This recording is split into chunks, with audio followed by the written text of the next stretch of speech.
inkingi ya mbere mu nkingi ndwi dufise y'imigambi dushikiriza abarundi harimwo uguha agaciro imico kama aho tuca tugarukira cyane kuri ico kigo kitoca gitangura kandi kuri ca kigo nshingwa kirundi mbega kizoba gifise uburyo bungana gute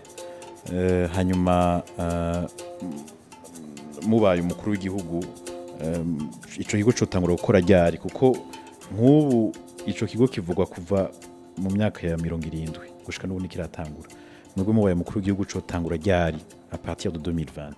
umwaka wa mbere umwaka wo gutunganya ibintu neza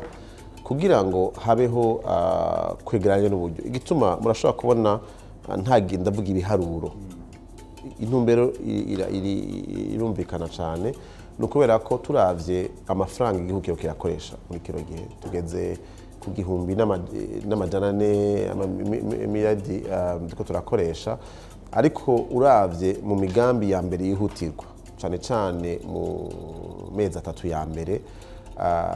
hazokenerwa uburyo bwinshi kubera ko turagomba guha inguvu imisi ya mbere kubanza kura Burundi mu kibanza ahantu bari abantu bose bumva umengo nta vyizigiro bafise rero biradusaba intambuko yo kubanza kwegeranya uburyo ushobora gutuma imigambi imwe nuvuga y'urufatiro ishobora gutuma abantu bashobora kwisununura mu kubaho itangura n'ingoga rero inyuma y'umwaka niho rero cha dutangura rero imigambi ifaditse novuga a long terme no kuvuga nk'ico kijanye n'ico kigo umwaka wa mbere kuzwa gushira uburyo mu bijanye n'ivy'abahinga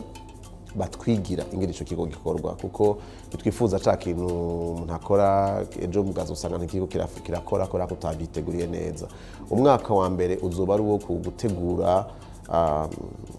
imigambi kuzana abahinga bavyigako ariko rero ico kiri mu migambi izotangurana n'igihe dutanguye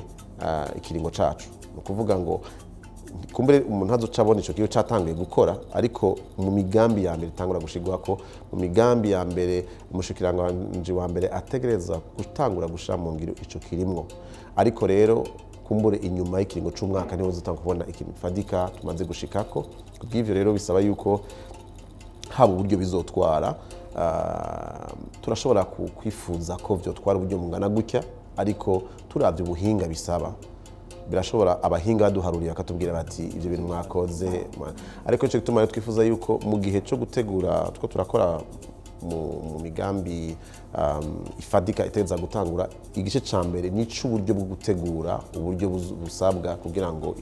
ico kigo gishobore gutangura ariko kiri mu bikorwa vya mbere nimwabona imigambi yacu kwitunganijwe mu gice ca mbere no kuvuga ico twita inkingi ya mbere mu nkingi ndwi dufise y'imigambi dushikiriza abarundi harimwo uguha agaciro imico kama aho tuca tugarukira cyane kuri ico kigo kitoca gitangura rero kizoba kiri mu bintu biteza gushirwa mu ngiro no kuvuga ngo abashinzwe gutangura kwiga uwo mugambi bazojaho ubwo nyene tugitangura hanyuma ico kigo inyuma ikiringo c'umwaka mu buryo bw'amafaranga buzotunganya umwaka w'ibihumbi 2022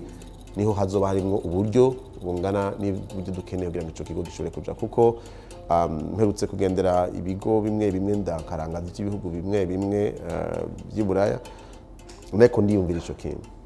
canke Amerika ukaraba kuko kizoba kitari ico gusa kuri kwerekana ururimi n'umuco ariko kizoba kiduhuza mu kudusubiza inyuma muri kahise sinzi nk'abamaze kubona ikigo president yahora atwara Amerika Obama yuguruye kubijanye na kahise kabirabure muri Amerika ejo mundi nagiye kuraba mu Washington kiragutwara muri kahise kumva ivyo baciyemwo vyose gushika ku gihe bageze ko uyu munsi titwifuza ko twokora ikintu gito kigarukira ahantu hafi twifuza ko ikintu ciza kikuzana kubona kahise umuco w'igihugu kanadufasha kigafasha abana bacu kuzokumva ingene Burundi bwabayeho ingorane twaciyemo ariko bigahinduka umugani rero kubw'ivyo umwaka wa mbere uzoba gutunganya ariko umwaka wa kabiri uzoba gutangura kwishira mu ngiro